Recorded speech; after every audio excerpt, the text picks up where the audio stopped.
Somewhere beneath the factory, a child woke up inside two bodies at once.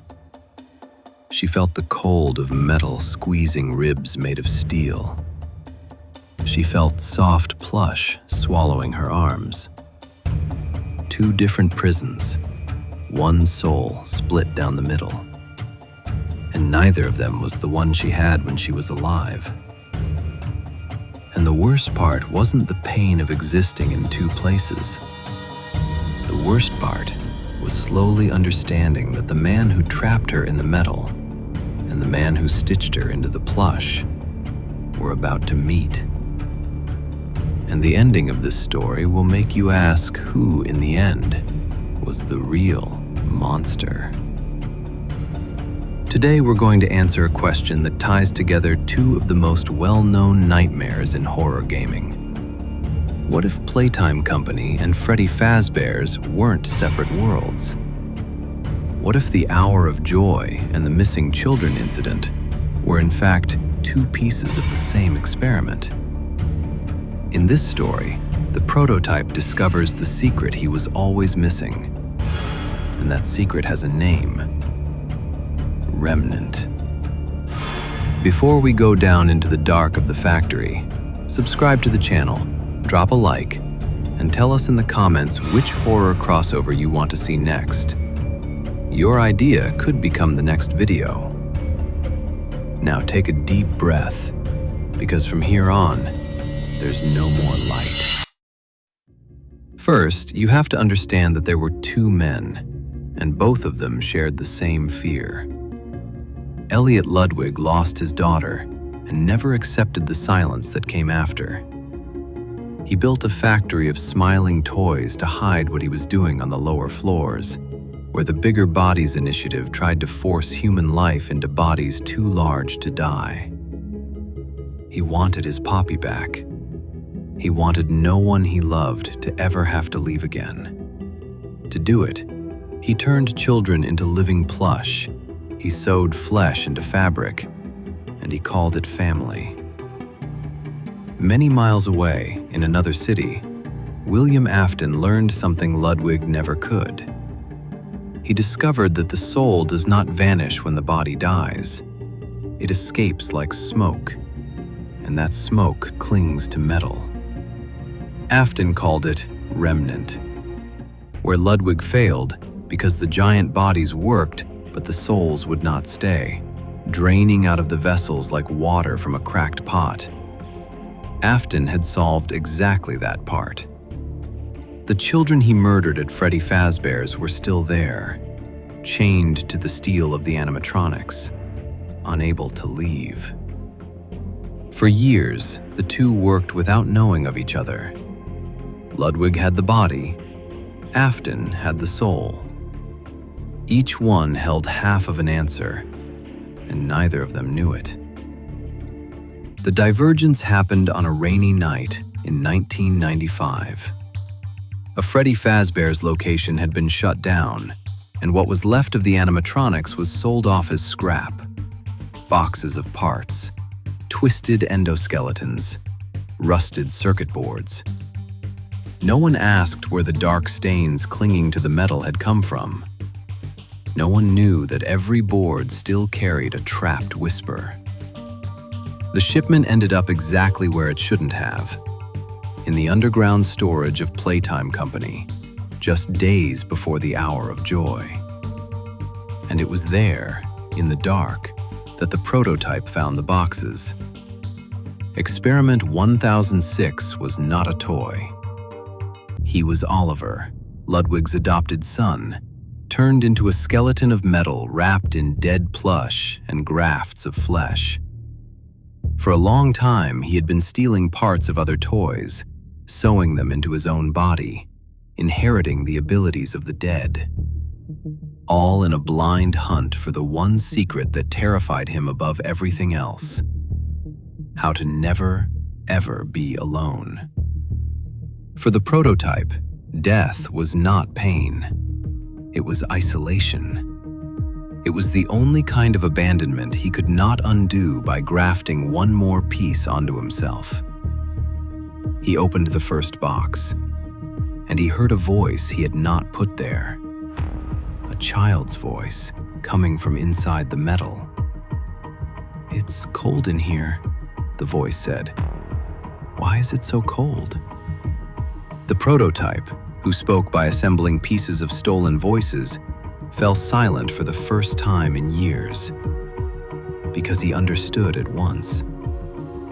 Ludwig had always built perfect bodies the souls would not stay in. And there, in that scrap shipped from outside, was the missing piece. "You didn't leave," he whispered, with 3 voices at the same time. "They killed you, and you didn't leave. How?" The child trapped in the metal did not answer. She did not know how. But the prototype had already understood everything. Remnant did not make the body live. It made the child unable to ever go. He no longer needed Ludwig's secret. He had found Afton's. That same week, the Toys of Playtime Company rose up. The hour of joy began the way it always begins in the factory's legends. The staff trapped. The giant bodies set loose. Steel and plush hunting down every adult who dared to breathe. Huggy Wuggy in the corridors. Mommy Longlegs stretching her arms under the doors. And Catnap, spreading his sleeping gas like incense at a ritual, whispering to those who still ran, "Don't be afraid. The angel of salvation has come." But this time it was different. Because the prototype did not let the dead children simply sleep in the laboratories. He took the remnant from the Fazbear's parts and injected it into the bodies of Playcare. And for the first time in the factory's history, the souls stayed. They did not drain out. They did not fade. The children woke up inside the plush and could no longer leave. The same way, years earlier, other children had woken inside the metal in a distant pizzeria. One of them opened her eyes, stitched inside a body that was not her own, and called out into the dark. "Mom? Where's my mom?" The prototype knelt before her, immense, and answered with the terrible calm of someone who believes he is doing a favor. "She isn't coming anymore," he said. "No one will ever leave you again, I promise. Down here, no one ever goes away." And that, to the prototype, was love. It was the closest thing to love he knew. It was in that instant that the first soul felt both prisons at once. A shard of her had come in one of those Fazbear's boards. Another shard was sewn into a new body at Playtime Co. The remnant split her and scattered her. She was 2 children and none. She was the first victim of a world where the 2 nightmares had finally touched. If this idea of 2 cursed franchises connecting is gripping you, drop a like right now. It helps the channel grow. The story only gets worse from here. But the prototype made a mistake. When a soul screams loud enough, it calls out. And out there, in the rusted steel of an old rabbit suit, something answered that call. William Afton had been dead for over a year. He had climbed into the Spring Bonnie suit to hide from the ghosts of the children he murdered, and the spring locks failed, and the metal ran him through. But Afton knew too much about Remnant to simply leave. He stayed. He rotted inside the suit. He became Springtrap, a green husk of dried flesh and machine teeth.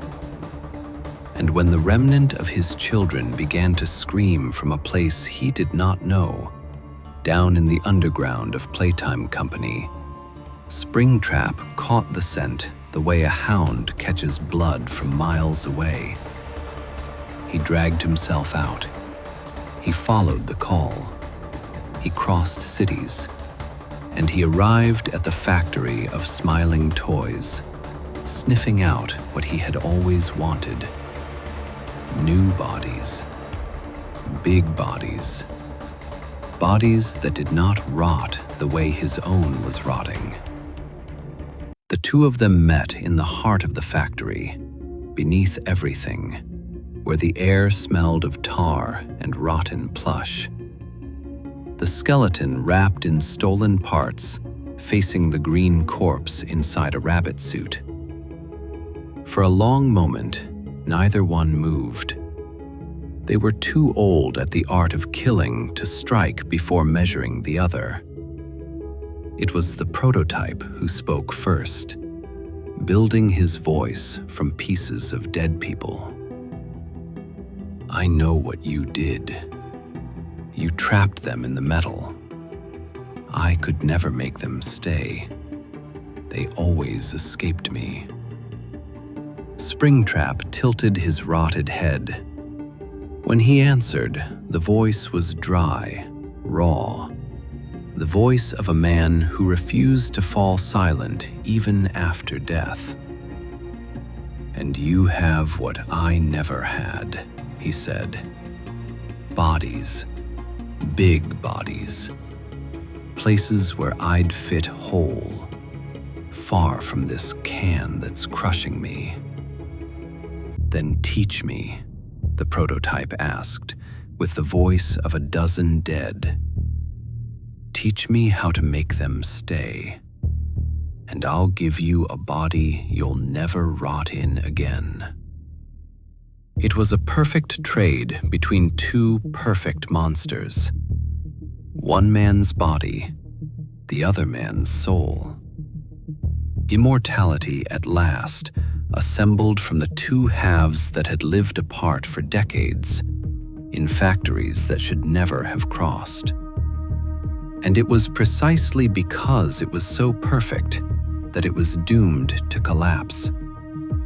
Because men who conquer death never learn to share anything, not even eternity. While the two of them plotted each other's downfall, someone was watching from a distance. Two small figures huddled in the shadows of the corridors. One was Poppy, the conscious doll, lucid in the middle of the madness, the only one of Playtime Company's toys who still remembered being a little girl. The other was the marionette, the puppet, built by Henry Emily for a single purpose: to protect children, to give lost souls the chance to choose their own fate. You take care of them too, Poppy said quietly. I can tell. You move among them like someone who memorized every name. The marionette had no mouth to smile, but it leaned forward slowly, in a gesture that was almost a mourner's greeting. Mine scream at night, it answered. For years, I've learned to calm them. But yours, down below, they scream in a new way, a way I recognize. What way? Poppy asked. The way of someone who just understood there's no way out ahead, said the marionette. Only to the sides, only below, only through the end. The two of them had been born for the same thing in different worlds. To care for the dead that men turned into merchandise. And they reached the same grim conclusion. And when their nightmares finally met in the same factory, no greater monster was born. What was born was the fire that put both of them out. So the question that remains is this: if the prototype trapped the souls in the plush, and Afton trapped the souls in the metal, and both of them called it love and science, then maybe the real monster of this universe was never the toy or the animatronic. Maybe it was always the adult who looked at a dead child and saw a part that could still be used. And if that's true, how many monsters like these are still awake in how many factories, waiting for the day they discover each other's secret?